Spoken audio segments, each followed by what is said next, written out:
Hey, ladies and gents, welcome to the Controlled Interest Gamecast, where we talk about video games and everything happening in the industry. Episode 170. As always, I'm joined by Jordan. PlayStation. No Dom this week, unfortunately. He will be back next week.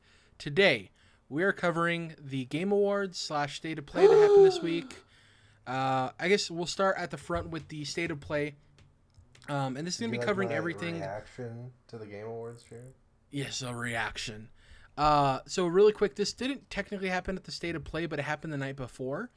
It was basically revealed that MLB The Show, which is PlayStation's exclusive baseball franchise, would be coming to other consoles in 2021. It isn't really clear why this move is being made. It's a good move because obviously it's the premier baseball game in the game industry, and it's only been exclusive on PlayStation. There are some rumblings that it was either the license price went up, so PlayStation found it in their best interest to just publish it on other consoles since it is like the premier baseball game. Other people assume it might have been the opposite way, where the MLB wanted to have a product on all the consoles because they keep hearing from fans that they're not getting like quality baseball games on Xbox or the Switch. So they might have been like, hey, we'll give a kickback if you start publishing it on these other platforms. Either way, I think this is the best way it could have possibly worked out. Oh yeah, I there's no complaints. If you're one of the people who is like in that weird niche where you fit the crossover of being a PlayStation diehard, a baseball diehard, and you're mad about this, it's like, come on, man. Statistically, I mean, we get, Sony San Diego gets to continue making the game, which gives them, something to do. And Sony gets to continue having it be published by them, I guess. Exactly. And then obviously the, consumers with the consoles that aren't called PlayStation will have an actual baseball game, which is kind of ridiculous that something that broad has been exclusive to one single console. Yeah, Xbox has gotten like RBI baseball, but it's nowhere near the product, like not even close. And people say that, and I don't want to like dunk on you here, Jerrad, but that's not anything. That's like if I was talking about Need for Speed Heat, and you were like, "Oh yeah, I've been playing Asphalt on mobile." Yeah, I mean it's the only other. Yes, they're both driving games. Technically, yes, they're both baseball games. But it's like, that's not a professional. It's not the same as like Madden versus NFL 2K, Well, partially because it is officially licensed. Different thing.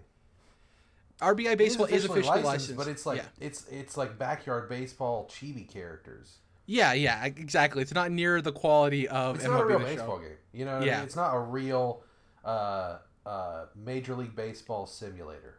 It'd be the equivalent of if NBA Playground, that NBA game that's like on Switch. Right. If NBA 2K was exclusive to Xbox and PlayStation and Switch got NBA Playground. Playground, which is exactly like a shittier version of Jam. Exactly.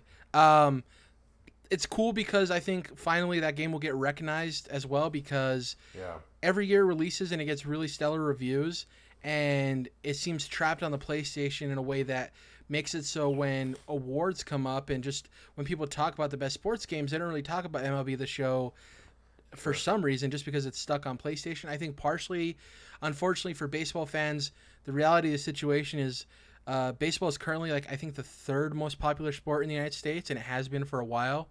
The NFL has always been king, and the NBA has quickly ascended to the rank of number 2 in the United States. So I think it's just good that the good number of baseball fans that are out there, no matter if you're on Xbox or Nintendo Switch, will finally be able to play the premier baseball game, So it's good. Right. And it'll come for 2021 is, right when we're hitting the road with next gen, which we'll get into later when we talk about the Game Awards. Yeah. Next up, specifically at State of Play, there was 3 major things. One of them we'll just save to talk about during the Game Awards because it was teased during State of Play, which is Ghost of Tsushima. They had this really weird teaser at the end. That was a brief cinematic trailer glimpse that happens at the beginning of the actual trailer for the Game Awards, and then it cuts and it says to be continued, see you at the Game Awards. So there really wasn't much there. And the other two things of note were the Kingdom Hearts 3 Recoded DLC, which was leaked before the State of Play happened. So it kind of took the wind out of the sails on that one. But people are excited because you finally get to play as Kairi, right? Her name, yes. Yes, Kairi. I was checking with you, the resident Kingdom Hearts guy, if I got her name correct. And there's obviously a bunch of other stuff. The interesting thing about the DLC is it's arriving on PlayStation 4 on January 23rd, and it's coming to Xbox a month later, which is weird. Weird. Because it's not even like it's posed as coming first to PlayStation. It's not one of those things. It just seems like they prioritized the PlayStation version. You know what I mean? It wasn't like a deal. It wasn't like a... Go ahead, finish. I wasn't going to say much more. I was going to transition. Word. I gotta say, Jerrad, this is finally the reason. The release date itself is finally the reason for me to finish. Literally, like the last... Same with Control. Like, you know, I'm like on the last chapter of those games, and I was just like, fuck you! And I walked away, right? I was done with that shit. At least for a while, indefinitely. You know, it wasn't necessarily forever, but yeah, this is finally...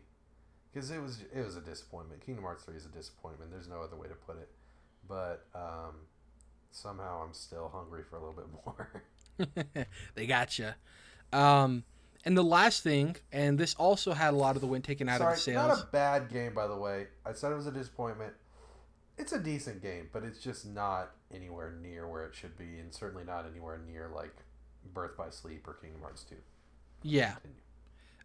So this the last announcement, the major announcement for it, was kind of spoiled by the internet because, well, actually the PlayStation Store, because box art of this game leaked onto the PlayStation Store, and that's Resident Evil 3 Remake. It was revealed. It started with the first-person trailer of Jill running away from, it looks like Mr. X, because they teased Nemesis at the end of the trailer. So it seemed like she was running specifically from Mr. X at the beginning of this. And also, it's in first... You mentioned Nemesis. There's no Nemesis in the title, which is weird, because that's the original title. Is Resident Evil 3. Nemesis. Resident Evil, by the way. Still pisses me off when I'm listening to podcasts all the time. Resident Evil. All I hear is Resident Evil. They're probably doing that, I think, for clarity, because Resident Evil 2 Remake sold so well. It recently came out that it sold more than the original. It hit 5 million copies sold. And Resident Evil was very popular back in the day, but now with current audiences, there was a worry that it could be niche because of horror, right? And Resident Evil 2 Remake showed that it was very popular. And I think there's no point to put Nemesis on the third game. I don't think it's necessary, you know? Oh, I don't think it's necessary either, and I think it's the only mainline game 1 through 7 that I can think of, 0 through 7, that has a subtitle. So, 7 has Biohazard, technically. Resident Evil 7 Biohazard. Yeah, in America, I guess it would be 3 and 7 that have the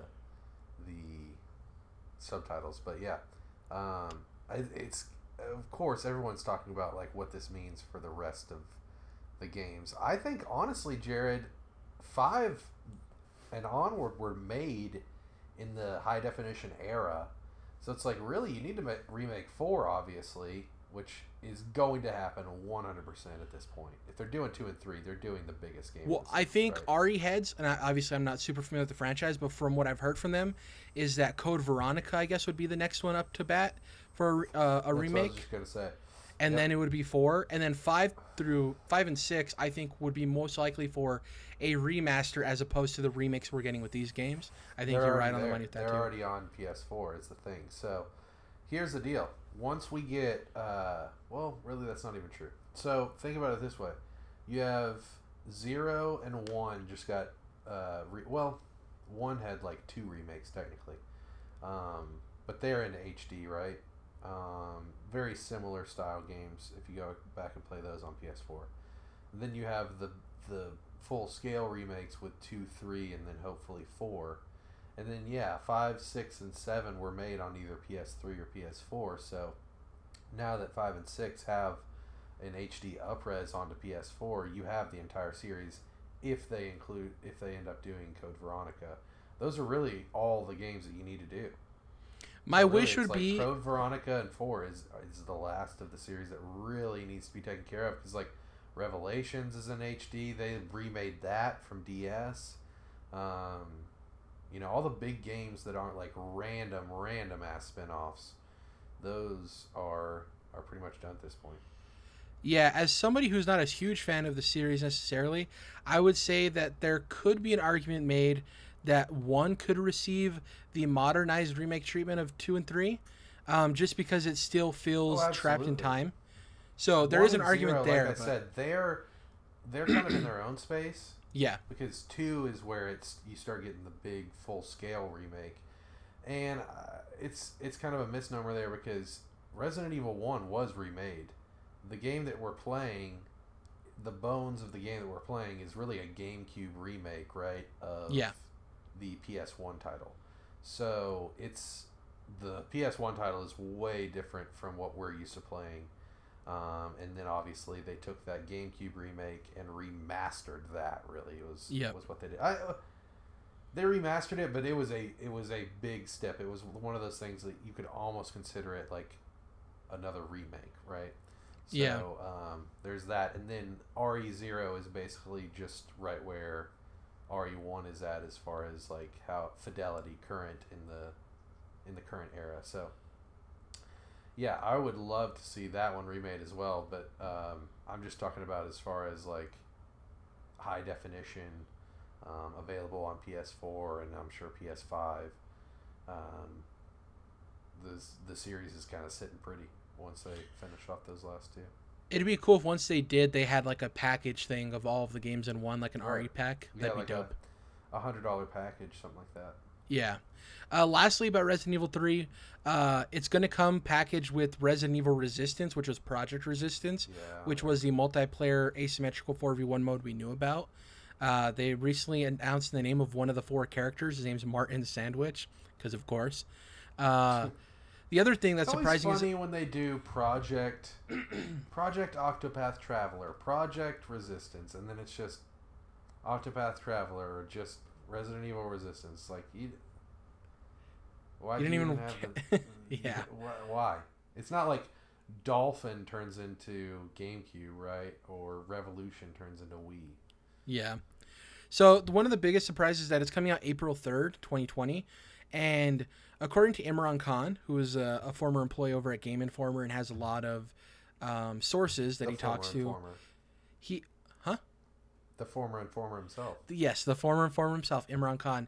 He actually mentioned that from what he heard, the original plan was for Remake 2 and 3 to be together in one package. Yeah. And what ended up happening is there was development issues. They split them apart, and they started making them individually. So when people are wondering, like, wow, how did this game turn around so fast? RE3 Remake has been in development for like 3 years. So it's just that they were one package. They split them off. And was it 2015 when they unveiled RE2 Remake? So, I mean, if they started on it then, that's closing on 5 years. By the time it comes out, that's almost 5 years. No.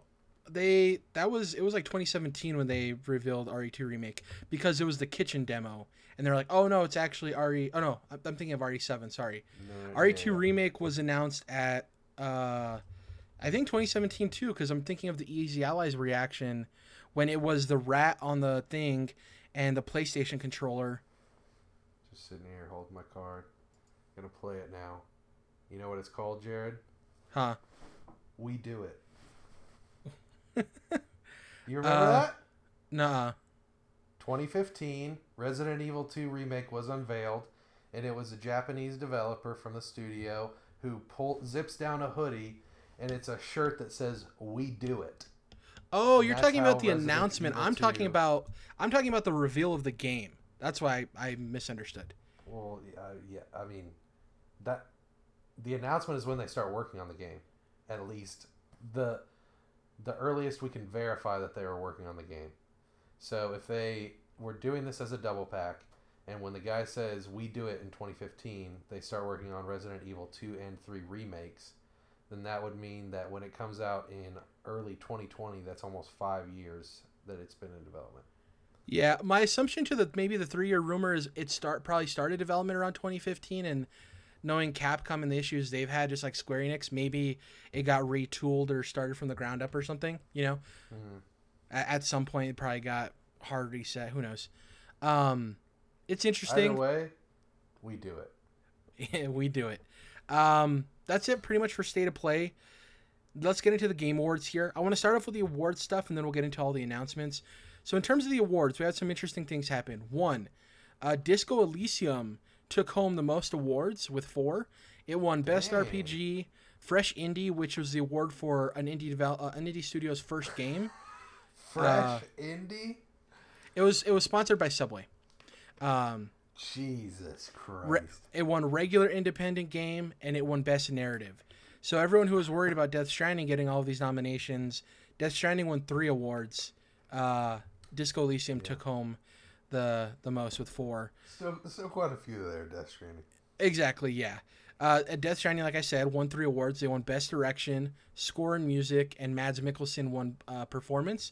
One thing I wanted to touch on here is one of the complaints that people had was, how come they didn't have the Performance Award announced on stage with an announcer and had the person who won come up on stage, like make a deal of it, because it is a pretty cool reward for the industry. And I do agree that we need to, if we want to get the best talent available for video games, we need to showcase the best talent we currently have, you know?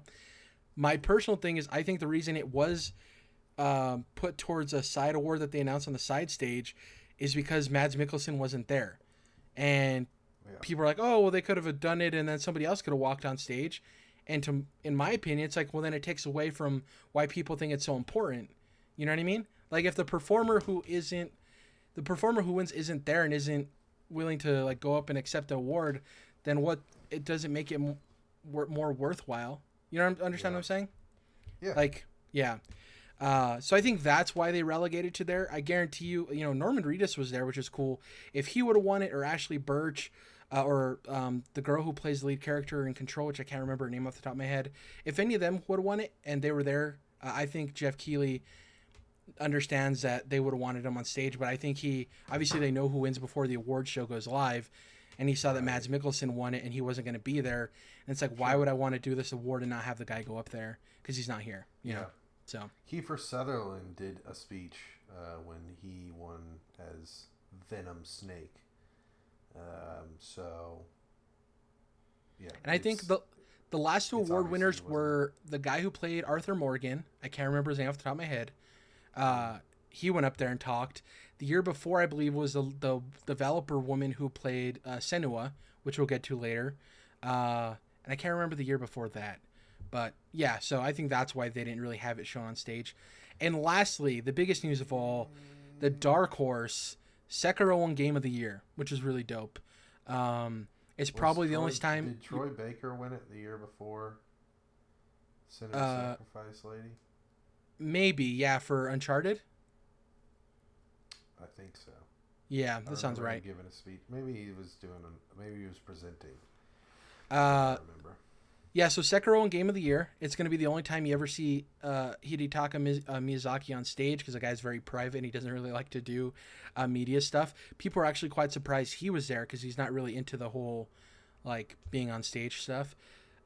We talked about during the predictions, Jordan, that this would probably be From's most likely chance to win the award, just because the competition, there wasn't like the God of War this year or the Breath of the Wild or not as stiff. Yeah, the Cyberpunk 2077, these like immaculate AAA well-designed games. Not that there wasn't well-designed games this year, but yeah, it wasn't crazy. I'm glad it won. The funny thing, so if RE2 Remake would have won, I wouldn't have been upset. It's like, cool, you earned it. It's just some weird thing inside of me of like, what does that say for the industry in general if a remake can win? It's like a weird thing. Like, I wouldn't be upset if it won, but I do have that thought in the back of my mind, you know? Weird. I still just feel that Resident Evil 2 Remake specifically, more than anything else, is such a monumental remaking of that game that it deserves it. I don't think it doesn't deserve it. It's just like this weird thing to me of what the perception of that would be from people, you know? It'd be interesting to see how people would handle that Um, it's people are expecting maybe Death Stranding to win or RE2 remake. Obviously, Control won IGN's Game of the Year before the Game But Awards it happened, so wasn't people are like, "Oh, nominated. what?" Control wasn't one of the nominees for Game of the Year, was it? Yeah, it was. Oh, It was. Yeah, it was Control, Sekiro, Death Stranding, Outer Worlds, and RE2 remake were the 5 nominees. it's weird, man, because like I playing Control, I liked it a lot, and it was my most anticipated game for a year. Um, but I don't feel like it. I feel like it might end up being my game of the year just because both it and Jedi Fallen Order were so kind of clunky. But I don't feel like they deserve it. You know, it is an off year, and I didn't go all the way in on Sekiro, so I can't say that's my game of the year. Yeah. I didn't play remake. It's good for those guys though. They churn out such excellent games at a high rate. People were joking that they wish that Miyazaki would have ended his acceptance speech with saying Bloodborne 2 is on its way. Unfortunately, that didn't happen. No, he would have said like, "May the good blood guide your way," and then everybody's like pissing themselves. Yeah. So that's it for. I didn't mean to like hype you guys up or anything. I just like Bloodborne is all. Yeah. That's it for the Game Awards stuff. There's obviously a bunch of other games won awards, but those are the noteworthy ones because we have quite a bit of announcements and reveals to get through. So I wanted to just focus on the more notable things that happened. Sekiro winning Game of the Year, obviously. Death Stranding getting 3 awards, and Disco Elysium cleaning house. So let's get to these announcements. First up, the pre-show started with a glimpse at the Marvel Ultimate Alliance 3 X-Men DLC. That's coming out December 23rd. It features Gambit, Jean Grey, Iceman, and I'm brain farting. Cable, sorry, and Cable that are going to be introduced to the game, and it teased the Fantastic Four pack that's coming next summer, and it's called Something of Doom. So it's going to be interesting if that pack only includes 4 characters, the 4 Fantastic Four members, or if it also includes a Doom alongside them. It can include their kids as well. They have 2 children. Yeah, true. I'm curious to see if that's only 4 characters or if it's more. Nothing to say there. Obviously, you guys have heard Jordan and I talk about Marvel Ultimate Alliance 3 and how if, maybe at $40 we could have possibly thought about pulling the trigger, but we got to stick to our core values. I'm glad you used that phrase because I just think about myself like just sitting there with my finger on the trigger like waiting. So it's cool to see that at the beginning of the show, get that out of the way for the pre-show. I think it's a good pre-show announcement, but nothing more, nothing less. Next up, this was a reveal that happened during, I want to say either Gamescom or the PC gaming show. The game was called Humankind. It's from Amplitude Studios and Saga. It's kind of like Civilization Revolution. The cool thing they announced for the Game Awards is that you're not playing as a specific leader or conqueror from history. You're creating your own avatar, and based on the decisions you make throughout your playthrough, their look evolves. And they didn't specifically say this outright, but my assumption from what they talked about is that say you finish a playthrough, right, Jordan, and you have your guy at the end. He specifically looks and acts and decides the way you do, right? The way they were talking about evolving that system is maybe that character can be something that I can put into my game. Of like when I start up a game, I can choose a friend's character and put them in as one of my opposing rulers, which would be really cool because it's a kind of like a custom experience of I'm not just playing against random AI opponents. I'm playing against Jordan's leader or Dom's leader, So it's pretty cool. Interested to see where that goes. It looks accessible enough for consoles for that type of game, so that's why I'm really interested. If it was a little bit deeper in the sense of like actual Civilization games or like Anno 1800, I might steer away, but the accessibility of it looks like it might be something I want to dabble in, so interested to see where that goes. Next up was one of the more surprising fake out trailers. It started with this weird Spielbergy cartoon it wannabe animation of this little kid with this alien. They're best friends. The alien leaves. It cuts to 20 years later. And then it's them coming back to Earth. And it's this group of like alien superheroes. And it flashes as the game's called Goddamn Superhero. Because the kid asks, what are you? What are you? And he's like, I'm a goddamn superhero. And you're like, okay, that's a weird Nintendo anime game. And then Travis Touchdown breaks through the screen. And it's the reveal of No More Heroes 3. So people are wondering if it's going to take a page from Travis Strikes Back, which was the kind of No More Heroes game that came out a year ago or 2 years ago that had a lot of little like other mini games in it. People are wondering if maybe this is taking that idea and putting a budget behind it. So if you're interested in that, I know there's a good amount of people who love those No More Hero titles. I thought it was a cool reveal. Personally have no interest in it, but the reveal is cool. Next up, Weird that we haven't heard anything about like No More Heroes 1 and 2 on was it a Switch exclusive? Maybe. Well, so this game's it's coming in 2020.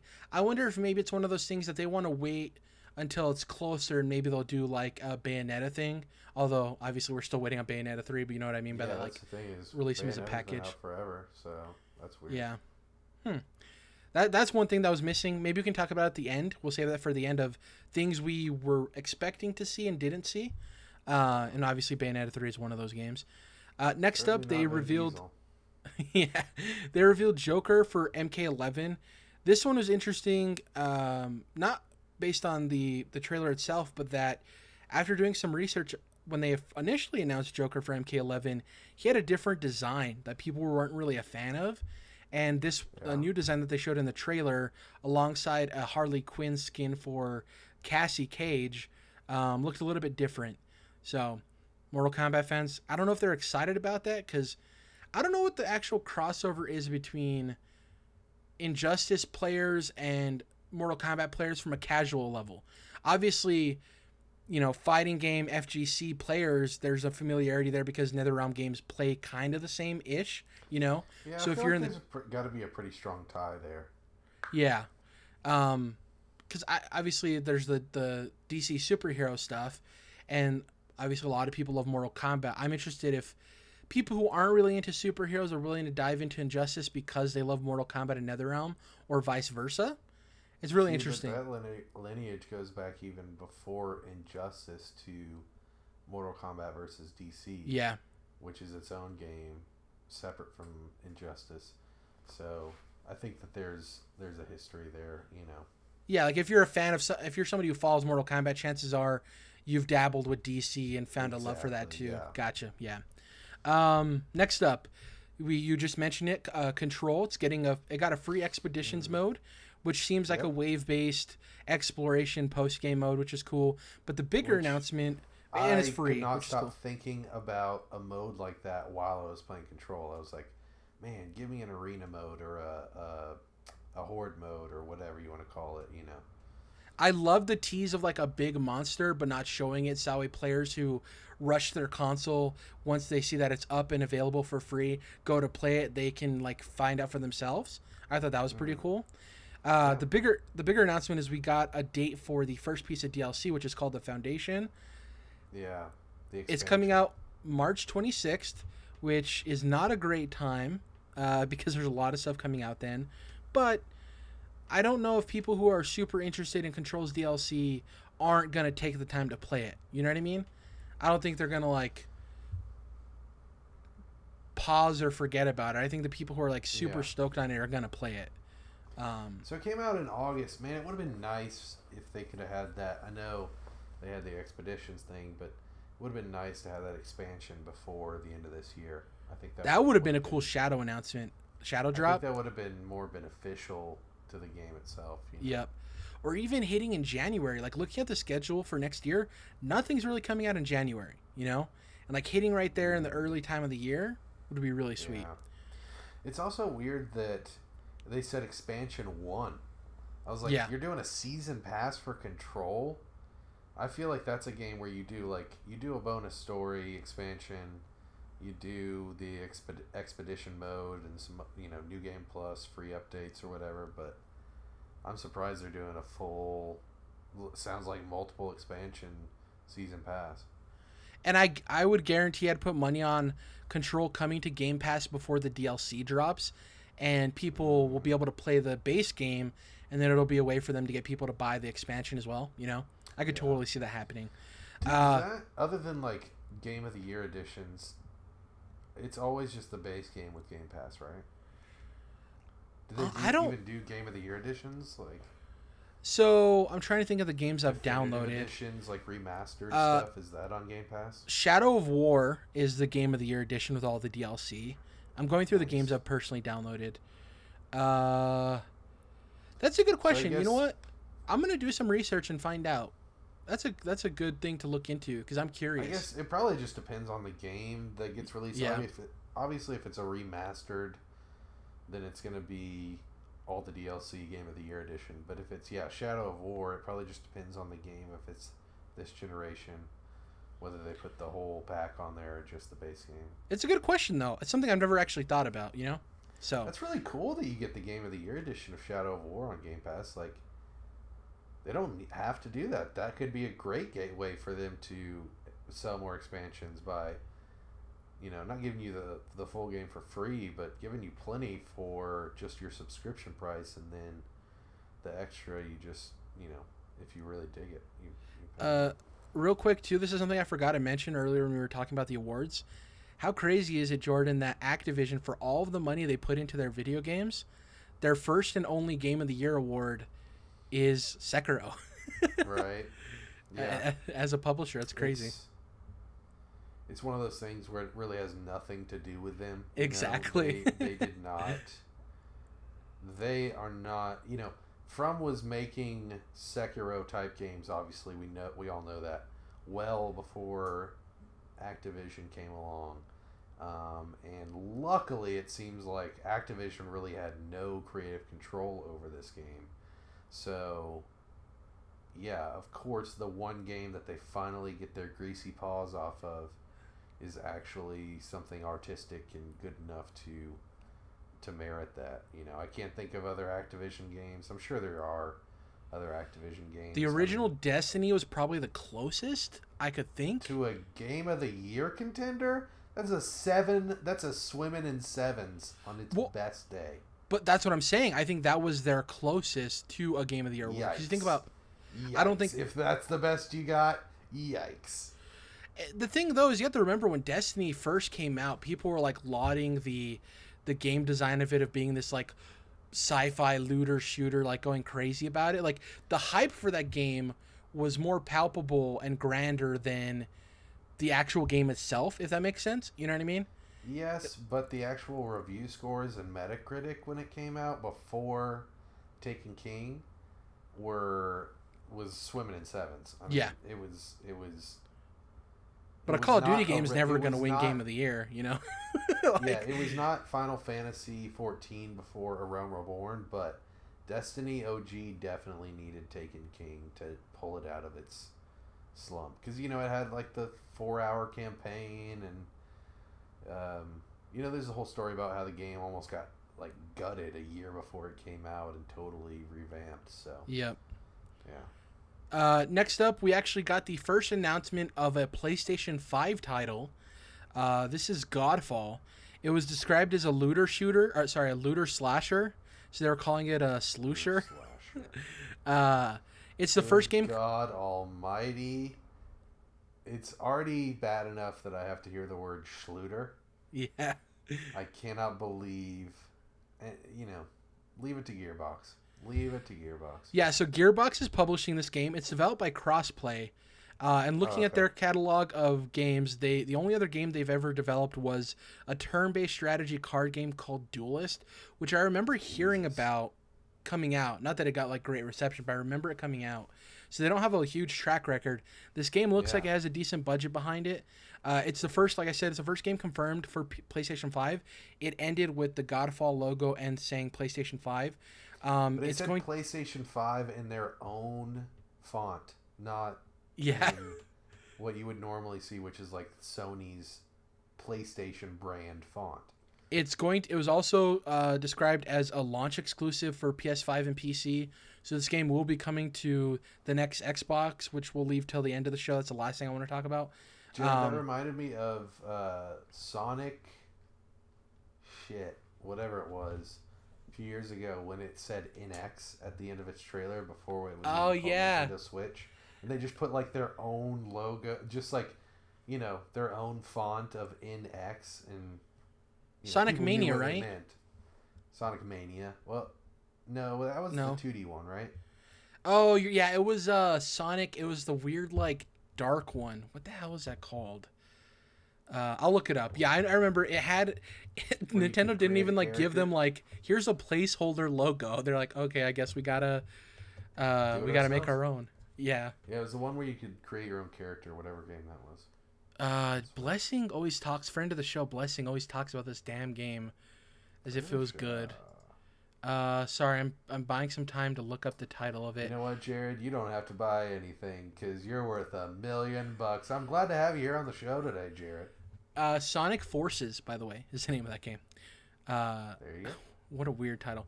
The other thing is, with this game, it makes sense that it is published by Gearbox, considering it is a looter slasher.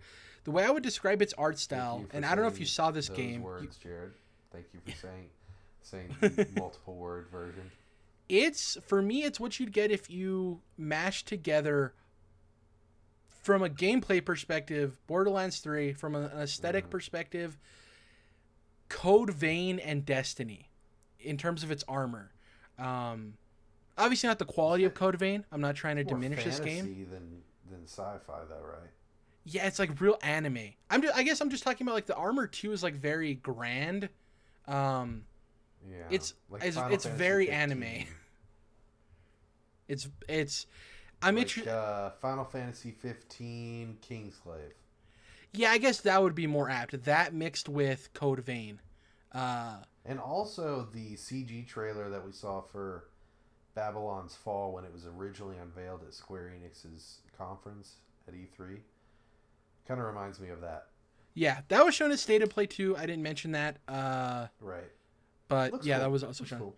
Yeah. Platinum games. Looks cool. Yeah, if you're a Platinum person, they took the Dark Souls 3 aesthetic and put it into one of their games. Where are we at? Godfall, right? Was the last one we talked about. Real quick with Godfall, Jordan, do you think it's a year exclusive or do you think it's like a 6-month exclusive?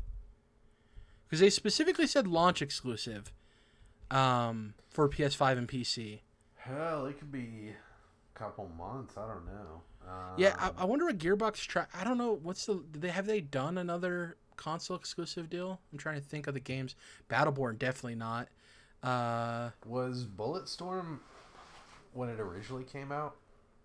Interesting. I don't remember. This is one of those games, though. Real quick, Jerrad, with the title, we have Godfall, and we also have Titanfall. So, like, when are we going to see that crossover game? Gods and Titanfall. Titans, like, Yeah. you know. This is one of those games that could go either way. Since it's happening at launch, it could either be a Rise Son of Rome knack situation where it's like, oh, this is certainly a launch game, right? Or what if that was the name? Rise Son of Rome knack.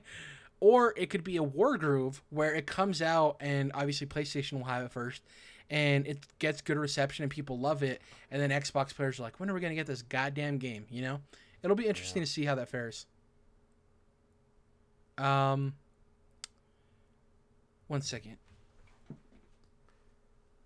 Alrighty. I'll cut that out of the podcast. It sounded like somebody opened my front door. So I was like, what the heck is that? Anyways. 1, 2. I'm here in your house now, Jerrad. 1, 2, 3. Cut this part out. Okay. Next up, this was kind of, I would say, nothing against the game specifically, but the way Jeff, set it up was one of the bigger disappointments of the show, in the sense of we had the Xbox console thing, which we'll talk about later. Then we had Godfall, right? The first confirmed PlayStation 5 game. And even Jeff himself said, we've seen the other two. We have a third company that wants to show you guys something. So people knew it was Nintendo, and people, because of their expectations, and also I want to bear in mind Nintendo's track record for the Game Awards, We're expecting Mm-hmm. a DLC announcement for Super Smash Brothers, or a re-reveal of Bayonetta 3, or At maybe another, least or a Bayonetta teaser trailer 3 for trailer, dude. exactly. What we were met with was a Bravely Default 2 trailer, which first off is funny because it's the third Bravely Default game. Now, you know I have a problem with shitty titles, Jared. We've got Bravely Default. The sequel is called Bravely Second. Yep. And now the sequel to that is Bravely Default 2. Yes. Holy fuck. Yeah, terrible naming. It is Square Enix, so you should expect Their it sometimes. naming conventions are fucked. Worst in the industry. Yeah.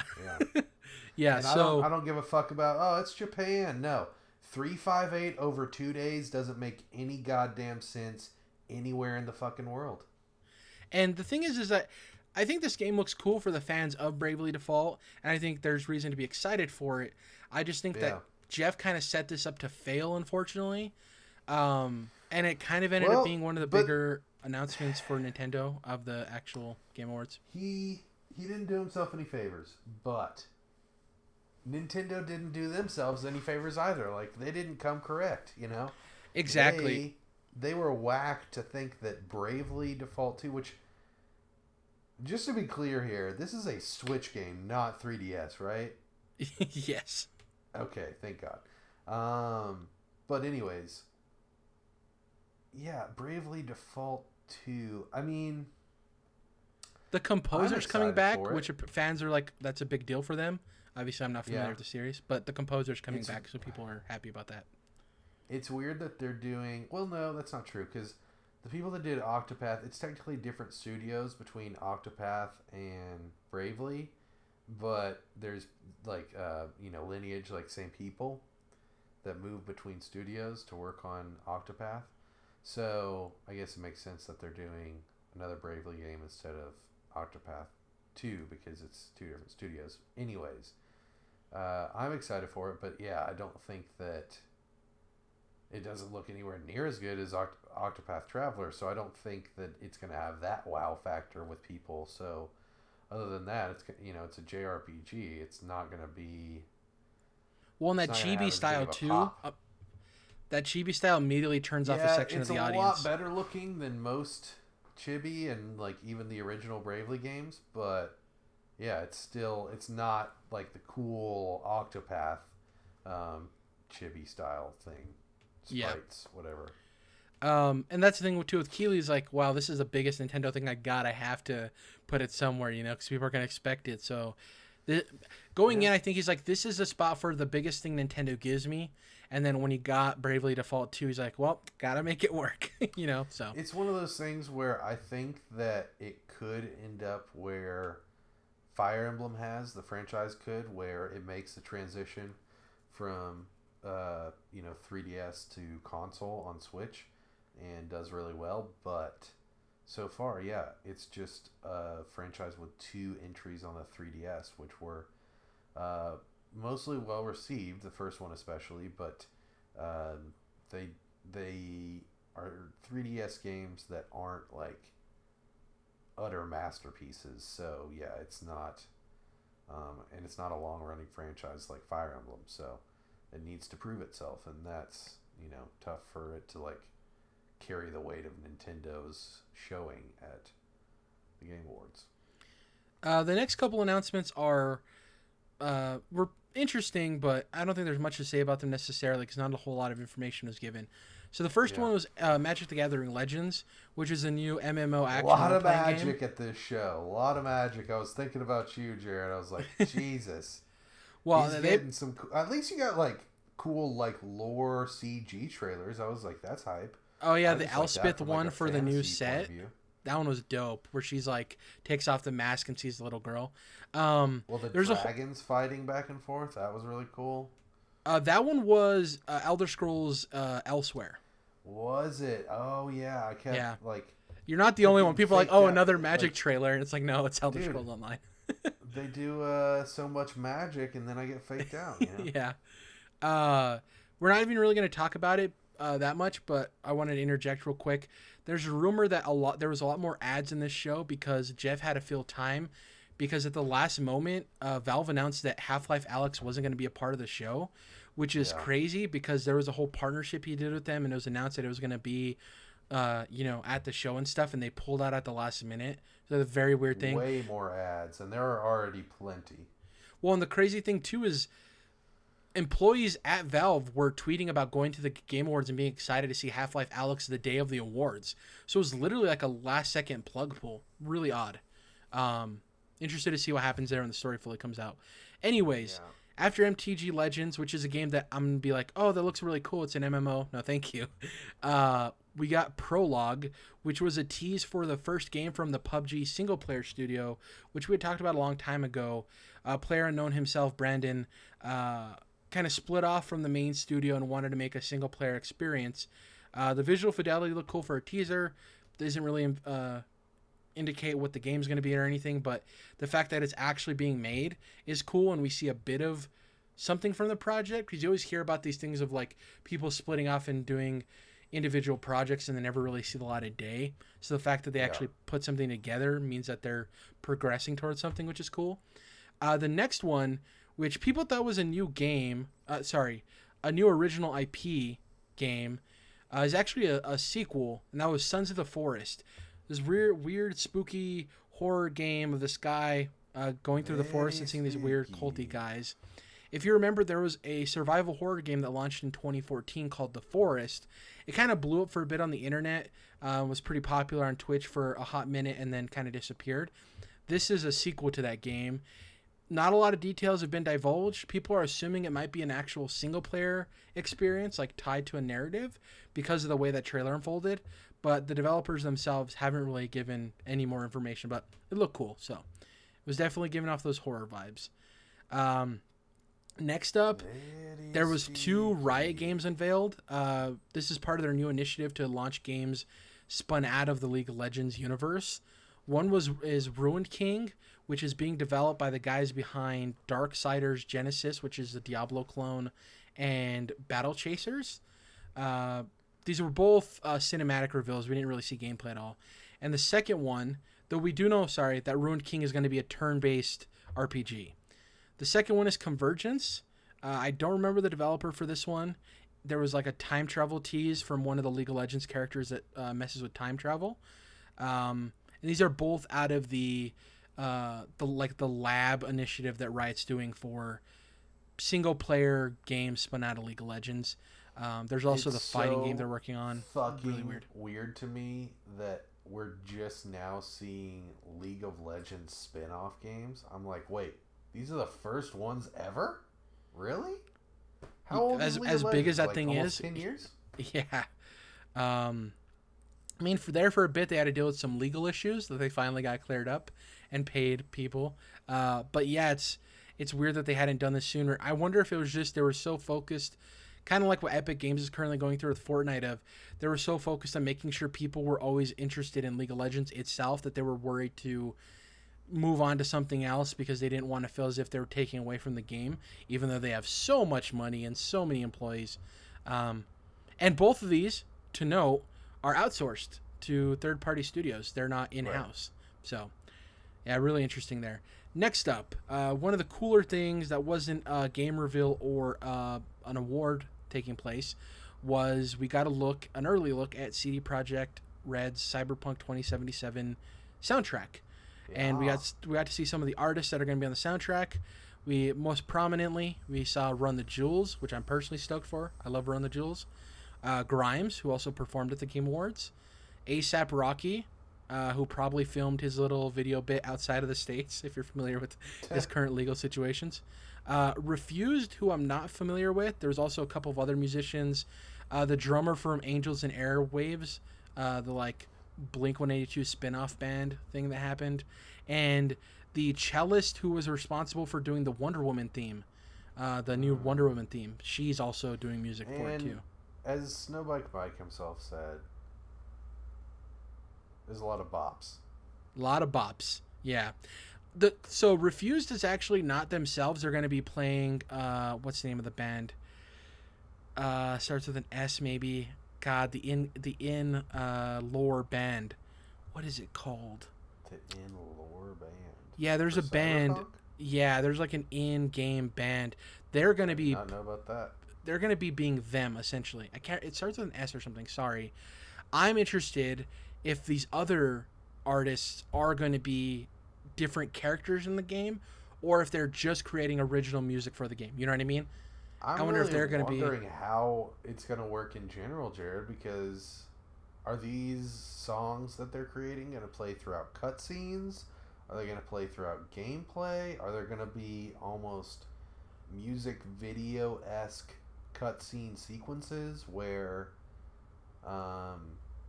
it's kind of highlighting their music and, maybe showing something around the city or whatnot? I think so. If I had to assume, I would say that like if you're familiar with like Grimes, who does a lot more like synthy, techno-y, like beat-based stuff. It's not a whole lot of lyrics essentially. I would imagine some of her stuff or like the cellist would be actual like in-game things are going on, right? Like soundtrack. With Run the Jewels and ASAP, it could possibly be like, or the band, I can't remember the name of the in-game band. It's like ambiance or like you go to a club and you hear that song at an actual like future club or stuff.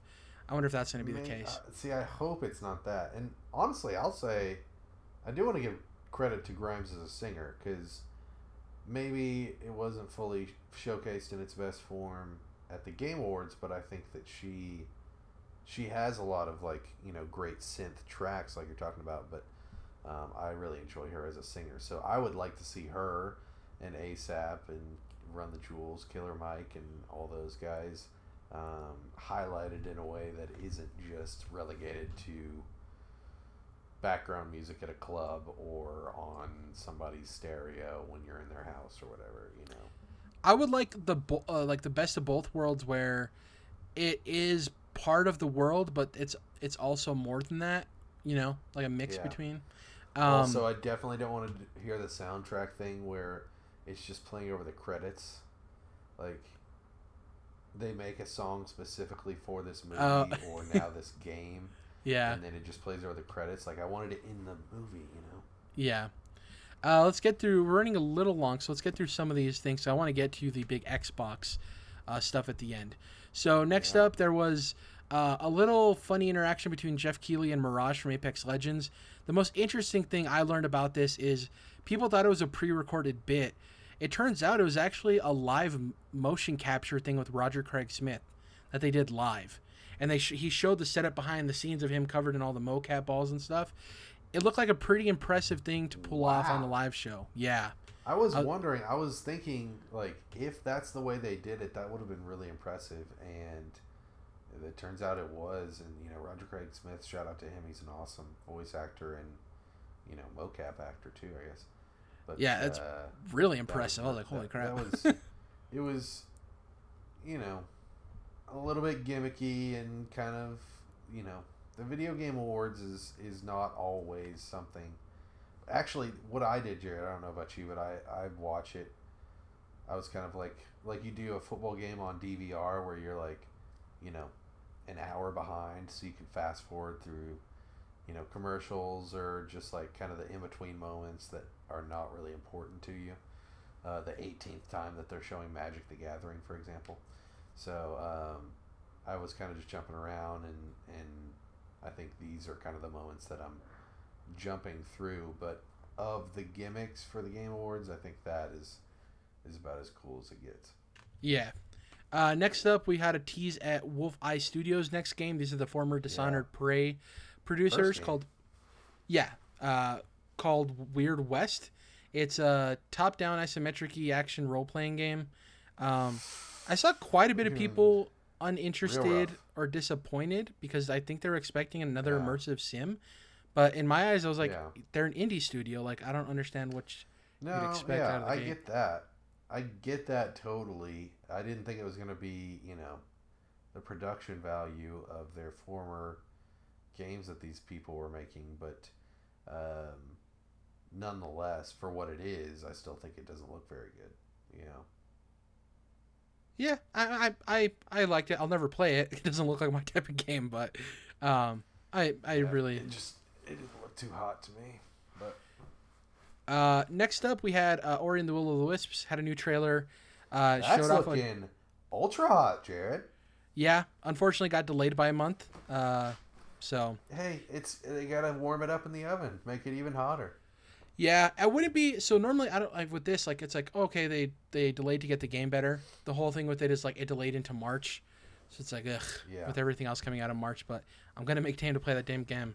And it's Dude, that's the with weirdest Gamecast. thing about delays is like they keep pushing them into each other, you know? Yeah, Games keep getting pushed into these months that get clustered up, and it's like a rat king where all their tails tie up and they can't get out.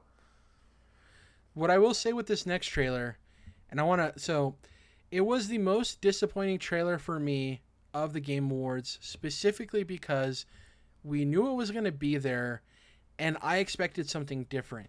Now, this didn't take away from my interest for the game. I still want to play it. I'm still very interested in it. But the Ghost of Tsushima trailer was odd for me.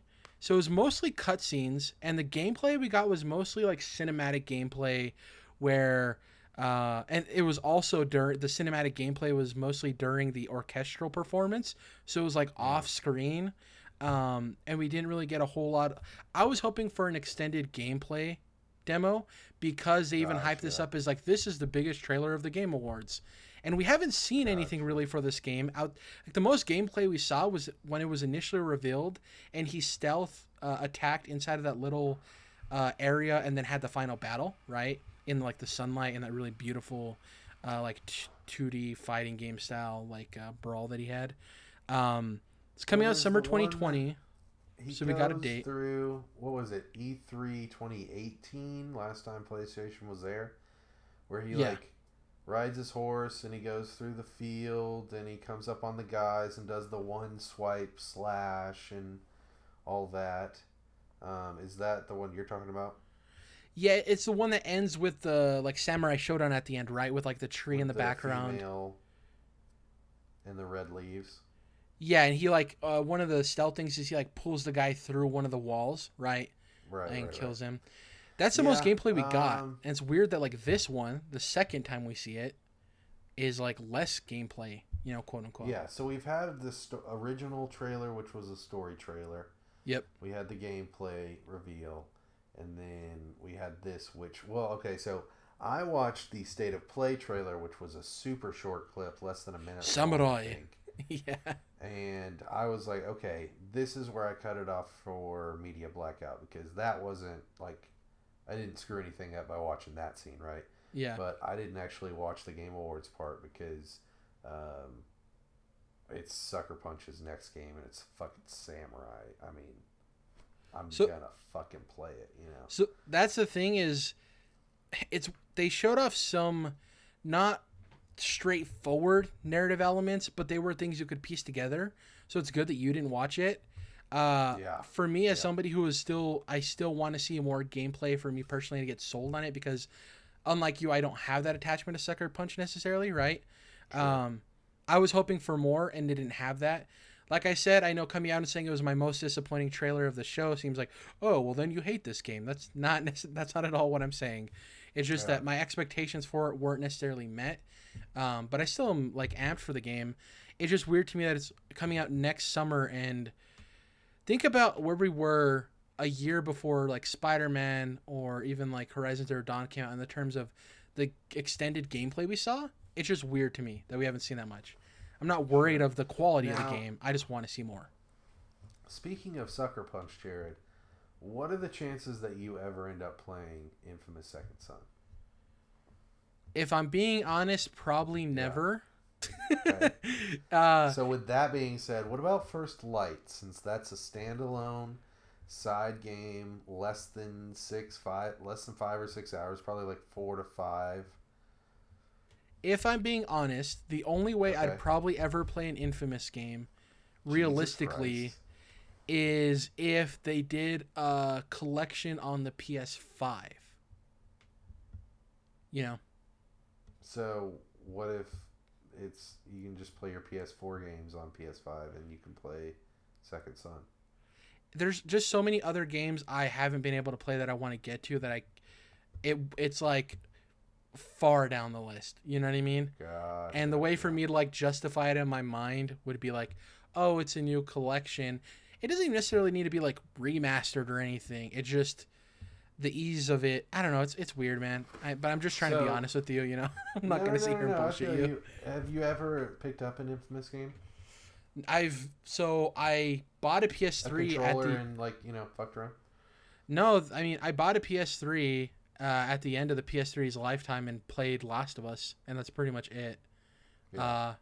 And then I got a PS4 for Spider-Man when Spider-Man came out, and then so no. I will say this one thing to appeal to you from this side, Jerrad. I know that you are a huge comic book and superhero fan. Truly, not just somebody who likes watching MCU movies. Like, you actually enjoy superheroes as a concept on a deep level.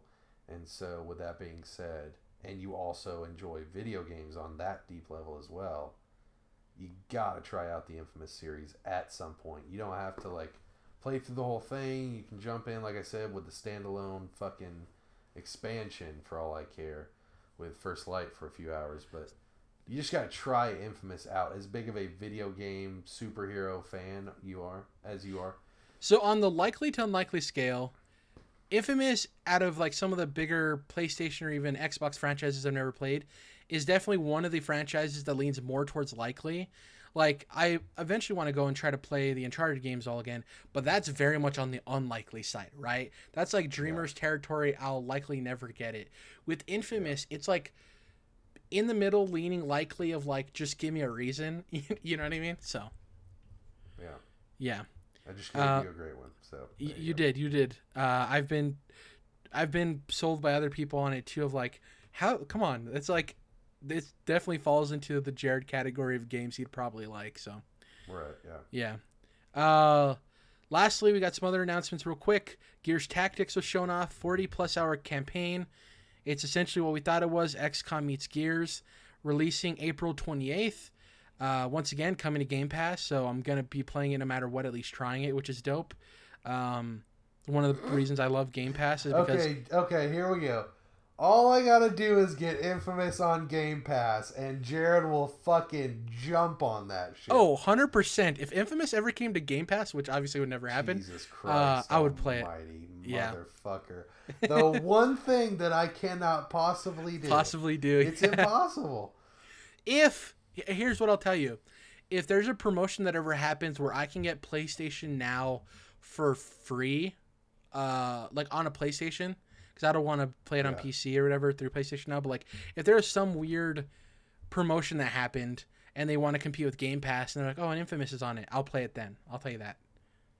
I don't even know if it's on PlayStation Now, but I assume it is. I think so. It is, yeah. So, Gears Tactics looked interesting. Next up, New World, which is this weird Spanish Inquisition game with demons. It's the first game from Amazon Game Studios. We had been wondering what the hell they've been working on. Industry insiders apparently said that they saw this game half a year ago, and it was more of a Assassin's Creed history-ish game in the sense of it was more, not the latest Assassin's Creed games, but the original ones. It was leaning more towards traditional history Spanish Inquisition, and apparently in 6 months' time, it's put in all of these demons and fantasy elements and kind of caught people by surprise. So there's that. New World is such a lame name. I hate the name. I hate it. It's the video game. I just don't like that. Yeah, I'm not a fan. Jared, you're getting really upset about New World, and we've had some terrible names already in the show. I will say that compared to Bravely Default 2, which is terrible for many reasons, and then what was the other one? I feel like there was another one. Humankind. The name was I just feel like New World's not nearly as bad. For me, it's Amazon Game Studios' first game. It's their big premiere title. It's New World. I don't know. I'll probably be eating my words and I'll be like, oh, I can't wait for the New World sequel to come out. Yeah. If it ends up being good, who knows? Next up, Wolf Among Us 2 was re-announced. People were wondering, how is this game in existence? If you paid attention to the trailer, underneath there was Ad Hoc Studios. We talked about the formation of that studio a couple of months ago. Actually, in January, February, after Telltale went defunct. Ad Hoc is made up of all former Telltale people. and they basically got hired on to work on Wolf Among Us 2. So that's really cool. Which is weird because they also like reinstated actual Telltale itself. Exactly. Which also yeah. appears as a logo in the trailer. So it's weird. There's two kind of From the reports, returned versions of the studio. So from the reports, Telltale Games is essentially like a label brand, and it's not really a studio. And it's like they've hired on some contractors to work under it, but it's not actually a studio. It's like this weird legal thing by Skybound. So yeah, people were wondering. Is this it then? Are they? I mean, we got the end of Walking Dead. Now they're doing Wolf Among Us. Are they gonna like keep on finishing the things that they said they were gonna do? Who knows? For me, I would say that you're more likely to get an Invincible game from them than Game of Thrones season 3. Well, I'm not expecting Game of Thrones season 3, Jerrad. That is long dead. I'm talking about like Batman season 3. Ooh, I could see that happening for sure, especially with the branding of Batman. You know. Yeah, an Invincible Telltale game, man.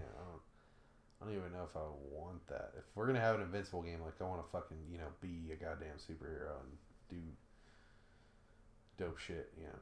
Yeah, I think that's a foot in the door though, especially with like the animated show and stuff. I think Invincible 10 years from now could easily be a pretty big franchise if everything happens correctly. And then I think we could see like the legit Invincible video game, Lastly, Vin Diesel and Michelle Rodriguez came out and announced Fast and Furious Crossroads, which looks like a PS2 game. I mean, I'm being hyperbolic, but it looked bad. No, you're not, Jerrad. It looks like a remastered PS2 game. It looks horrible. It's fucked up, dude. It looked so goddamn bad. And I just don't understand. Well, okay. No, I think I do understand, actually. The budget went to contracting the actors, right? Exactly. For and this was and like having their voice. Yeah, that's where for the budget sure. went. And I guarantee you this was a deal of like Jeff Keighley trying to get a big name on stage, and it was like, well, the deal is you get Vin Diesel and Michelle Rodriguez if you show Fast and Furious Crossroads. Guys, you don't even know. We used to stay up late playing the Tekken fighting games. Fighting games. Oh my god! I think she also said First Man Shooters, which was also getting memed online. Did she really say that? Yeah, First Man Shooters instead of First Person Shooters. Jesus. But they were obviously rough. We all know how goofy Vin Diesel is. But they have Vin Diesel, Michelle Rodriguez, and Tyrese, as far as we know, in the game. So just those three right there is enough to take up whatever budget this measly fucking BS game had in the first place. Fast and Furious Crossroads, man, that is rough. As not a huge Fast and Furious guy, I was having a pretty good petty laughing moment about it. If I'm being honest. But yeah, I was like, Jesus Christ. Definitely. I mean, I've watched all the movies, even Hobbs and Shaw, and I enjoy them for what they are, because I love a good action scene. But wow, it's just like this movie that makes billions at the box office, this franchise, and it's such a shitty you can't spend a few $100 million on a single game and just kickstart your big franchise. And dude, there's not that many fucking racing games. Fast and Furious could be a huge gaming franchise, but well, the best. Dude, if you want to see some goofy Fast and Furious shit, go watch the trailer for the animated series. God. Holy fuck, that is awful. The best Fast and Furious game we've ever got was the expansion on Forza Horizon 3. Yeah, that was a thing I was thinking about, is that they did that, and I'm like, that was smart, because you've got Fast and Furious in a video game, but it's already a guaranteed good video game. Exactly. Yeah. The game is out, and it's great. People love it. People bought it. And this is just a bonus that you're adding on. I loved how they did that, but now we got this, so it's kind of weird. Now we're going to be closing out the show with the biggest announcement, and what I want to get to first is I think this was 5. They confirmed it in the Godfall trailer, dude. I'm so fucking pumped, Jerrad. I'm glad you brought this up. God, I want to say in retrospect, this even looks like more of a better move on Microsoft's part, because there wasn't really a huge defining game outside of what we're about to talk about with them too. Like there wasn't the Breath of the Wild 2 or any of these other titles to take away from this. You know what I mean? Like they're totally going to have a new cycle. And just to kind of go back on my joke with the PlayStation 5, just to be clear, who was the developer on Godfall, Jerrad? Ooh, good question. Let me see if I even wrote it down. Let's see. They had done one game, like a crossplay games. Crossplay games. Crossplay games on video are the ones that actually unveiled PlayStation 5. Because this is the first time in a video of any kind, whether it be a conference or a trailer or whatever, that we've seen a confirmation of actual PlayStation next gen, right? We've heard about Xbox Scarlet, whatever. So this rando studio who's on its second fucking game is the one that's like, technically, if you're not paying attention to Wired articles, like a lot of people aren't, then this is you finally hearing about the PlayStation 5 for the first time. Great job, Sony. Yeah. Now, on to Microsoft. So first up, they do it. They unveiled this thing with a really interesting trailer that started as like this CG voiceover of this very... Now, real quick, I just want to preface this. They unveiled their next-gen console, which we obviously knew they were making one, but they didn't tell anybody that they were doing this at the Game Awards, not like a, Xbox next-gen event. It's like, this was a kind of like a shadow drop at the Game Awards type thing. Which the name was. Imagine how happy Jeff Keighley was when he found out that this was going to be a possibility. Yeah. He's like, God damn. Yeah. It lends a lot of credibility to the show. Park. Yeah. So it starts with this like CG trailer of this voiceover from this like very stoic and like confident man, and you're like, God, just tell me any quote you want throughout history. And it starts going and it's showing environments. At this point, you think it might be just a game. Like one of their exclusives that their new studio is making. You don't even know that this is about the console, I don't think. The way the environment was like evolving and changing, I honestly thought they were about to announce Black and White 3, which I know is kind of like a niche title, but it kind of fit the aesthetic of changing the world around you and the way the guy was talking, right? Of like dreaming. And wait, Black and White 3? You're making me think Pokemon Black and White 3. No, so there's a famous computer, not a computer RPG as in that specific genre, but it's an RPG that's on PC called Black and White, and it's known for being like a world manipulator type of game, like where you're like God Hand essentially, right? So you can manipulate geography and like people and all that stuff. Yeah. Obviously, like I said, there's no chance it was going to be that, but I was getting that vibe. What if of like they the way were doing Pokemon Black and White 3? Wouldn't that be cool? Jesus Christ, and it's that trailer. On the Xbox. Well, I'll let you say the title. So then it cuts to a racing car, and it's like, oh, this is a typical Forza thing, where it's like some weird trailer, and then it shoots through a sports car coming in, right? So immediately you're like, oh, this is the next Forza game or a racing game. Then it changes to like a soccer pitch of people playing soccer, and then it cuts to a back view of Master Chief running off to this cliff's edge, and people are, what's about to happen? This is Xbox related, obviously, and people are like, oh, the first thought when people assumed Xbox was, are we getting the name reveal? And we did, but we actually got much more than that. So the new Xbox is going to be called Xbox Series X. I know people have varying opinions on this. Xbox has always been in a weird position because their naming conventions have always been so poor. And from what's been reported is the reason the Xbox 360 was called the 360 is because they wanted it to not feel inferior to the PlayStation 3, so they didn't want to call it the Xbox 2. As stupid as a thing as it sounds, businesses think like that sometimes. It's really dumb. So they went with 360. Well, yeah. I was just thinking the other day driving about how, the Xbox 360 or just 360 is such a ubiquitous term in gaming now. Yeah. But that's a stupid fucking name, dude. Exactly. Like, that's a dumb name. Xbox One was titled that because it was supposed to be your all-in-one device. That was their original messaging with the console. They quickly departed from that really quick. For the third console, Exactly. Idiots. So with the next name, people are like, well, what are they gonna do? For me, if I like the name, I don't love it. But what I do love is that knowing what their plan is moving forward, this makes the most sense for them, and it gives them a place where they can sound premium but be able to start at the base level of a new naming convention, if that makes sense. Yeah. Now, let me give you a tweak that I think would improve it, Jared. Okay. Xbox Series 4, number 4. Okay. Now, then you could abbreviate it to Xbox S4.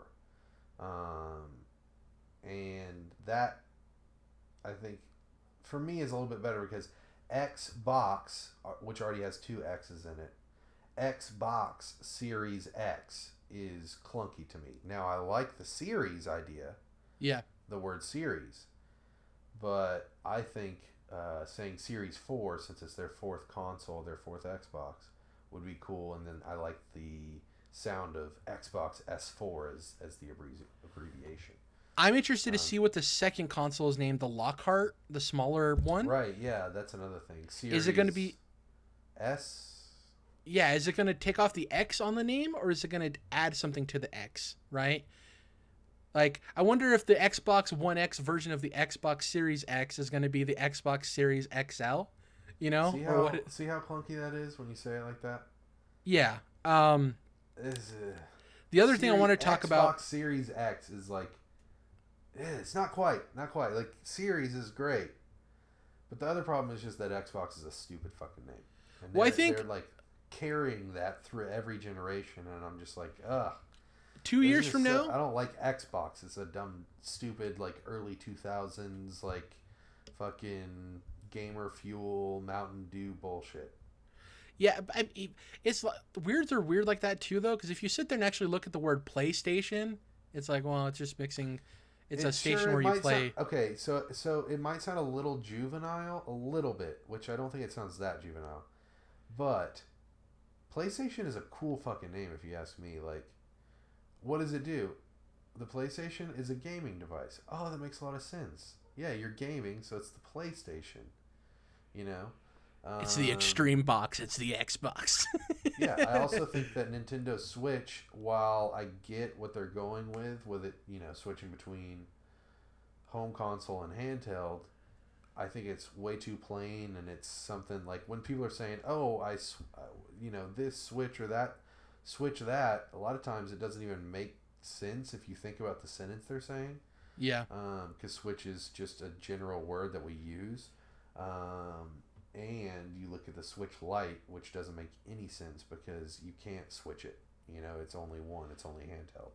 So I think those are much more clunky than PlayStation. It may not be the best name, but it's actually really grown on me over the years. And I think that PlayStation for a gaming platform is actually a really cool and clever name. Yeah. The clunkiness, though, I think once the consoles are out, I think we'll refer to it as the PS5 and the Series X. For us, like, I don't think I'll ever refer to it as the Xbox Series X. Because among my friends talking about the Series X, they'll know what I'm talking about. Or the Series S or whatever the hell the other one's called. Real quick, like now it's called the One S or the One X. But I think that's because, like, you kind of naturally want to get away from the word Xbox because of how, like, kind of stupid it is. But yeah, and the people who wanted it to be like 720 or some other outrageous name, I think. Oh yeah, dude, that takes me back in the day when we're still playing 360, and it's like, well, what's the next console going to be? We know it's going to be PlayStation 4, right, for PlayStation. But what is the next Xbox going to be? And everyone, of course, thought it was 720. Let's talk about the design of the console itself. I will say I actually really like it. I'm happy that they were bold enough to do something that we haven't seen for a console yet. The weird thing that I saw, the weird complaint. It's a rectangular block. Yeah, like a tower, like a computer tower. There was a weird complaint that people are saying that it looked huge, but the actual size of it isn't very, like, the width of it from the front is a little bit bigger than an Xbox One controller, and the width, like, if you're staring straight at it, is like a couple of, like, I think they said in the GameSpot article, the exclusive article, they said it was 3 controllers thick, which when you look at, like, the Xbox One controller, that's not super thick for, like, a console. And we'll get into some of the stuff here in terms of the specs and other facets of the console and the controller. But from a pure looking at the console, what did you think about it, Jordan? I think it's all right.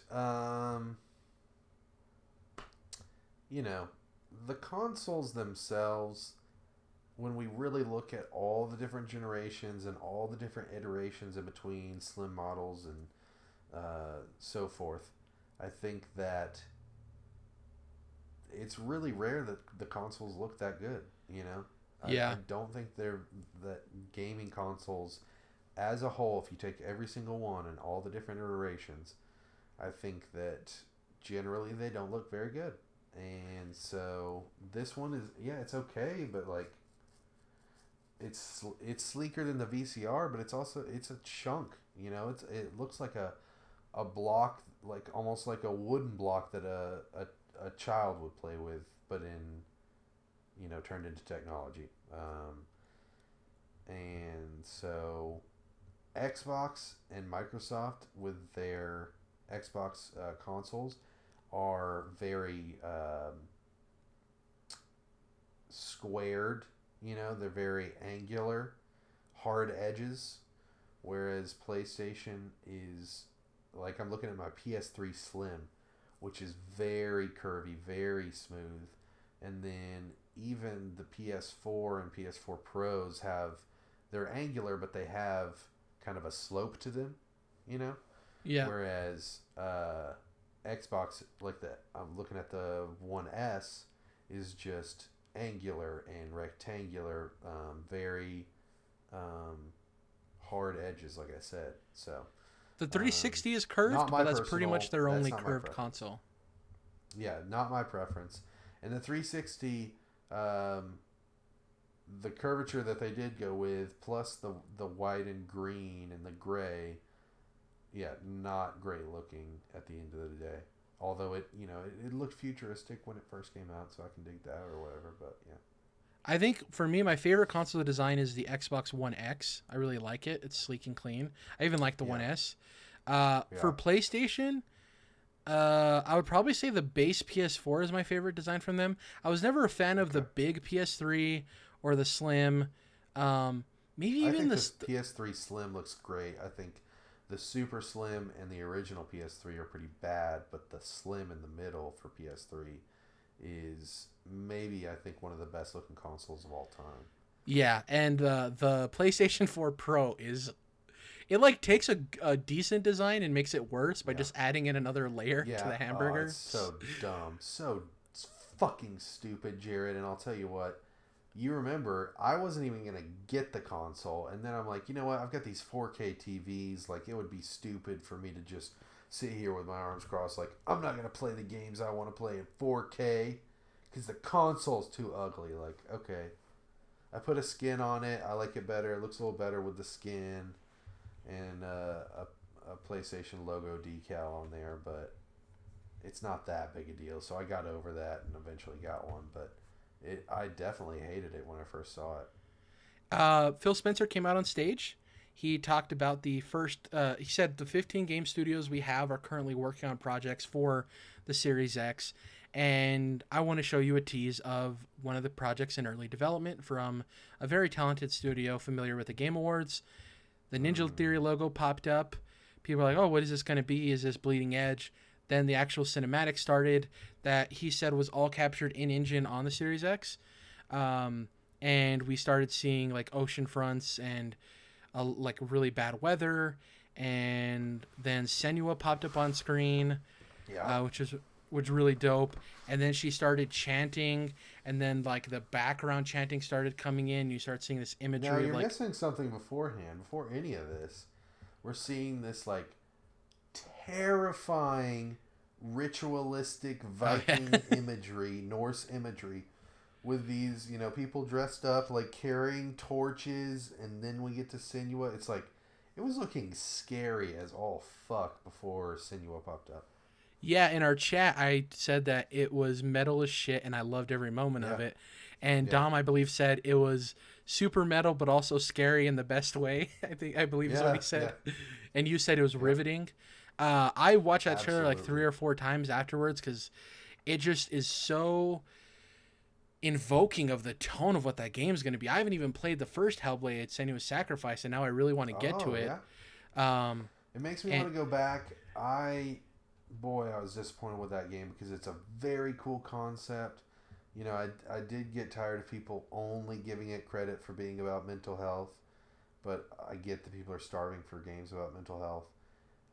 But the problem with the original Hellblade is just that the combat is so lackluster. And coming from a studio that's made Devil May Cry combat, that has made Enslaved, underrated game. no, I'm fucking blanking, dude. Fuck, I'm blanking on the game. Um, but has made really good combat oriented, combat specializing video games before. That sucked, because that it seemed like the afterthought, and it was very one note and very. It just felt like it was useless in the game, and it. But the enemies are cool, and Senua's cool. She's a cool protagonist, and you're like Norse characters fighting with swords. Like, how could that not be cool? But it's just not. So this game is called Senua Saga Hellblade 2. Yeah. What I will say Senua is Saga Hellblade 2, not Hellblade 2 Senua Saga, which I thought was definitely interesting. Which they originally just had named it Hellblade, and then came back Hellblade Senua's Sacrifice for the first game. They changed that, so. Interesting that they're flipping the subtitle into almost like the main title now. and boy howdy did Microsoft give them a budget, and I'm excited to see what this game is. Yeah. The scope is definitely going to be much more grand than the first Hellblade. That's for sure. So it's really cool. That is my one and only hope, because that is the thing about the original Hellblade, is just that they were trying to make it for as cheap as they possibly could, and still make it a AAA game. It was like an indie AAA game is what they were calling it, but it just wasn't quite there. Yeah. And now I feel like it's gonna be there. And that's the thing too, is we already know about Halo Infinite and now Senua Saga, and both of those trailers I think did a really great job, and they're both obviously, Hellblade isn't like a well-known franchise like globally or anything, but people really enjoyed the first game and they're excited for this, and the trailer looked really good. Heavenly Sword is the game. Heavenly Sword, other combat-oriented game, which is a lot of people think of Hellblade as sort of a spiritual successor to that, because you think of the names, Heavenly Sword, Hellblade, but that was kind of where the disappointment came in, is because we thought it was going to be them kind of going back to that Heavenly Sword style, and yeah, the combat wasn't the focus. So sorry, tangent. What I was saying is we saw both of those games now for Xbox Series X, and the only thing we have to show for PlayStation 5 is Godfall, and nothing against that game, but it didn't really, I don't think it stacks up to what PlayStation could have possibly shown for PlayStation 5 yet. I don't know, it's very weird in terms of what we've seen from PlayStation 5 in terms of games we're going to be playing on the console so far anyways. Let's go through some of this other stuff that we found out after the fact for the Series X. One, it can be placed vertically or horizontally. People were wondering if you had to stack it horizontally or vertically, or if you could do either or. Turns out you can do either. I don't know why you'd want to do it horizontally. I think it'd look worse, but that's just my opinion. Yeah, that's the thing, is like, it's kind of like, with it being the shape that it is, it's like how do you orient this to make it look right, with other consoles, because they're pizza box shaped almost. So yeah, people had this really neat theory though of like, this type of console design does lend itself more to modular stuff. So they're wondering if maybe in the future we could see some type of modular stuff going on. That's what I want. Yep. So the new controller, most people thought at first glance it was just the regular Xbox One controller. There's some subtle differences. One being that it has a share button now, so it has a third button on the front. In between these, they forgot it on the last one. Exactly. And the thing I'm more excited about, and I told Jordan I had to look up the name of it, is the like dome-shaped. It's not specifically the same one, but the dome-shaped D-pad on the Xbox Elite controller that you can purchase. What's it called now? What's the term? It's a faceted D-pad. Yes. So essentially, the new Xbox Series X controller is going to be like that in the sense of it's not just the 4 directional buttons, but it has the diagonal option as well. Thank goodness, because that clicky ass fucking D-pad on the Xbox One is ridiculous. It is so goddamn loud. It is. In terms of preferences, though, I actually like this D-pad more than the PlayStation one because I think the PlayStation one is a little bit mushy for my tastes. But Yeah. I will agree with you. This thing's loud as hell. Like when you push it, it's loud. The Switch Pro controller is clicky, but it's quiet clicky, and I like that. Agreed. Next up, we got a dump of some confirmed specs. Remember, there was rumors circling of what the actual specs for the console were going to be, and we actually got them from the GameSpot exclusive article that happened after they revealed their console in the name, unlike PlayStation. Go read those Wired articles. So, we got officially 12 teraflops of GPU, which is right on the money with the leaks. You can assume that the rest of this is going to follow suit. Which is double the flops. I'm not even making fun here. That's double the teraflops of the Xbox One X, correct? Yes, and it's 3 times, a little less than 3 times the PS4 Pro. Because I think the PS4 Pro is like 4.4 or 4. Putting it to shame. Something. And in regards to the PlayStation 5, it hasn't been confirmed yet, but it's either between 8 and 12 teraflops. So hopefully for PlayStation it's closer to 12. I would assume it's going to be, but yeah, they're ranging it between 8 and 12. So we'll see what happens when they officially announce it. Get your flops ready, dude. Sony, what the fuck? Get your flops going. I'm tired of you guys not having enough flops. It's pissing me off. So it was designed specifically to be as quiet or quieter than the Xbox One X. And people are thinking that the design of the actual console with the airflow of it going up vertically lends itself to them being able to have it more powerful but as quiet. But obviously that hasn't been confirmed yet. Hot air rises and cold air falls, Jerrad. Thank you. Science fact of the day with Jordan. Yeah. Hi, Kevin. We know that loading is going to be a big factor in next gen. That's what PlayStation's currently touting. They touted the same thing for the Series X. And they also stated that you can pause and resume multiple games simultaneously. So if you're familiar with the way it works now on consoles, on both PlayStation 5 and correct me if I'm wrong on this, Jordan, and Xbox One, you can be playing a game, pop out to the home menu, and then pop back in and you're right where you left off. What they're saying with this is that you can do that with 2 games simultaneously. So, for instance, I could be playing NBA 2K, pause my game, pop out, go into Star Wars Jedi Fallen Order because I wanted to, get this achievement real quick, get the achievement, pop out, go back into that game I was playing in NBA 2K. Now, yeah, that's cool, but are you gonna do that for real though? I personally will, but I'm a very specialized case in that there's some games I want to pop in for the daily login bonus, but the hassle of the loading hassle, which isn't a huge hassle, it's a first order problem. What's most important is, can you pop out of your profile?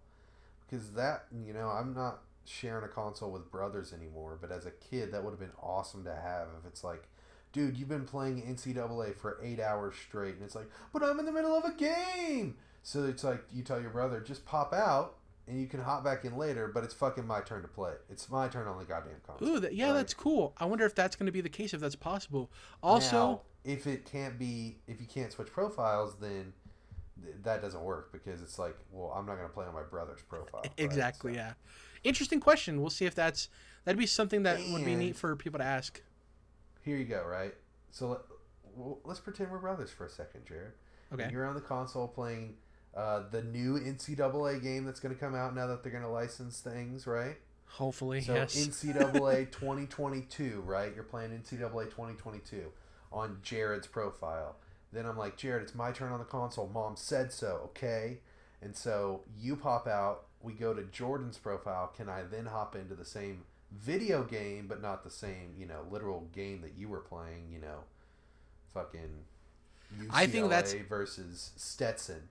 That'd be dope. I think that's way less likely than the first one, but that'd be a dope Yeah, for the same game 'cause it's like, specifically to run to. yeah, I'm thinking about being in a family and like having brothers and sisters playing, and it's like, well, I want to play the same game you were playing, but not on your profile, not on your instance. So can I pop out, get into a new profile, play the same game? He comes back later, jumps back into his game. Like 2 different instances of the same game. That Right. would be the most impressive. Yeah. We'll see what happens.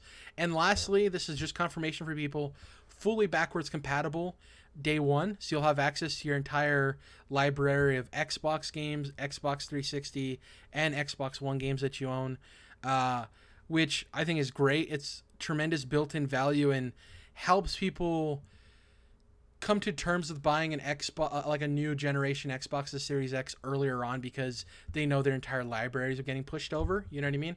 So it makes that transition Yeah. way easier. I just want to say on the example I just presented, I don't even think you could do that on a PC. So I think. Oh no! I think I might be stretching it a little bit there, man. But that's what I'm saying. That'd be impressive as hell. Yeah. So real quick thoughts before we head out here, Jordan. I just want to give our final thoughts on Game Awards. We talked about that stuff. We don't necessarily go into that. But for Xbox's Series X, what I will say is that I thought they did a smart job of doing this here because they got the attention of the most hardcore of gamers, and they got the attention of people who, when we hear the Xbox reveal event, because they're still going to do another one of like the other console or whatever games, or people who aren't interested in Xbox at all wouldn't watch it no matter what. Like, you're not getting them to tune in. Having it at the Game Awards not necessarily forces people, but the surprise of it is like you're gonna see it even if you didn't want to, right? Which I think is smart. Yeah. On top of the fact that in hindsight, like I mentioned, because there wasn't these big, huge AAA announcements like Breath of the Wild 2 or a new BioShock or something else, it completely controls the news cycle and will continue to be talked about until the PS5 reveal event. You know what I mean? Jerrad, I think they're just now starting the new BioShock, by the way. Jason Schreier reported that the new studio that was announced to work on it is new, but the game itself has been in development under a project name for like 3 years. So, yeah. Is it getting handed to this new studio? Who knows, man? I don't. Knowing 2K, they might have just scrapped. You ain't got the answers, Sway. Exactly.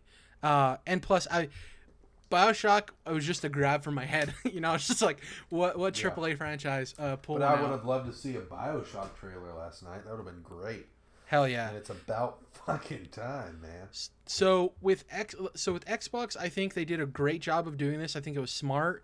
I think that they still can have a good reveal event, quote unquote, early next year, and it will be fine. I think getting this stuff out of the way at this event was a very smart, calculated move. I don't know. I just thought it was a really good move. The name, I understand it, and I like it moving forward for what they're doing. I'm not necessarily in love with it. The design of the console, I like it for what they're planning to do with it. Like the other thing with the name, I'm not necessarily in love with the design of the console. But yeah, overall, I think it was a very smart move by them, especially adding in that Hellblade 2 tease as well. It was really well done. Jerrad, I don't know that I love it, but so far I like the look of the Xbox Series X better than the look of the PlayStation 5. You know why? Because I haven't fucking seen the other one. Yeah. Are you kidding me? So I want to get your. We talked about this. We talked about your feelings on the name and the design, but overall, from a timing perspective and doing it at the Game Awards in comparison to when we're going to get the PS5 event and stuff, what did you think about all of that? Yeah, I think I just gave you my answer, but I think that once again, as I've said before, I'll say again, I've been sounding this bell for a while. Phil Spencer and the team over at Microsoft have been killing it on the transition into the next generation, and I think they're going to continue to kill it. And they did great. This fucking awesome unveiling of their new console with the name and the look of it. With it being a surprise, one of the few surprises, I would say, real big ones at least for the Game Awards this year. It was a great idea and executed expertly. So I would say compared to PlayStation and Mark Cerny talking up, wired writers, I would say that they are nailing it. I think this has a chance to be the closest and most competitive console generation. And I think that obviously the one thing missing from Xbox is the catalog of high quality exclusives. And I do have enough faith in Phil Spencer that they will. I don't know if they'll necessarily match beat for beat what PlayStation's done, because PlayStation's done really impressive stuff. But I do think it'll be a lot closer of a conversation, you know what I mean, in the years from now, of like, oh yeah, Xbox does have a stable. We'll see. I'm excited. And yeah, next time we're going to be doing one of these will be in the new year. I was going to say the next year, which is also correct. Just so much more confident for what Microsoft's doing going into that next gen. So yeah, I mean, especially with Jim Ryan now in the lead for PlayStation, that has me kind of worried. So you have to remind me, Jerrad. Sorry. Have to remind me. Yeah. Thank you guys for listening to this reactions episode to the Game Awards and also State of Play. Unfortunately, Dom wasn't here. Jordan was here, thankfully. In the coming weeks, you're going to be hearing about our most anticipated games for next year, and we're also going to be talking about our predictions for 2020, and we're going to be looking back at all of the things we said about 2019 that we got wrong, because we got more wrong than right. So that'll be fun to look at and talk about what we thought was going to happen and what didn't. Thank you guys for listening. Please follow us on iTunes. Leave us a review. It helps with the algorithm. Go to YouTube, type in Controlled Interests. We'll pop up. Subscribe, hit the bell notification so you know when we post new videos, and hit the like button if you like the podcast. And lastly, on Twitter, you can follow me at Jerrad _. You can follow Jordan at Malamotis. Dom, who's not here this week, at Dom's Oreos. And you can follow us collectively at CTRLINT. That's Controlled Interests. We'll catch you guys next time. And I guess, we'll talk to you once more before Christmas hits. So, see you guys then. Bye. Happy holidays, mate.